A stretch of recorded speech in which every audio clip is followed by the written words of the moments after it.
Good morning, students.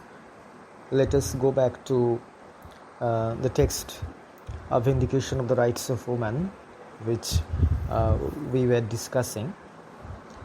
Now, as we saw, that Mary Wollstonecraft was born in a middle-class family, and her early life made her realize that she would need to help herself as well as others through her keenness and hard-working attitude. So, generally, she was self-instructed. She looked for the tutelage of happier companions, clergymen, and neighbors in seeking after her energetic enthusiasm for religious philosophy, reasoning, and writing. She financially supported her more distant family through work as a woman's friend, schoolmistress, tutor, and lastly, as a proficient essayist. She was unorthodox in her love life, marriage, and parenthood, which made her a dubious image of the chances and traps of female freedom.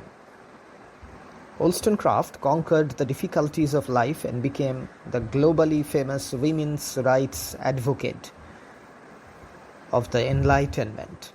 She was likewise the primary author to pen a book-length defense of women's privileges as a form of human rights in the wake of the democratic discussions of the French Revolution. Thus, this book, which was really a milestone, a Vindication of the Rights of Woman, published in 1792, was notable in the English Isles, mainland Europe, and the USA during the 1790s. It has kept on impacting women's privileges, talk, and activism around the globe since then. 19th century authors, writers, work coordinators, suffragists, revolutionaries,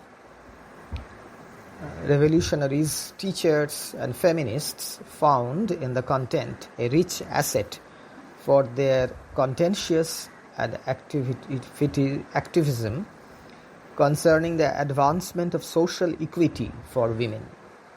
Since its publication, Wollstonecraft has become a critical, philosophical, and individual symbol of the reason for women's rights. However, in the mid to late 1790s, two elements merged to create opposition for Wollstonecraft and her rights of women in both England and America. In the first place, there was this anti-Jacobin sentiments or conservative oppositions against the extreme phase of the French Revolution, which became popular in nations that were adversaries of the French Republic, particularly England and the US, under President John Adams.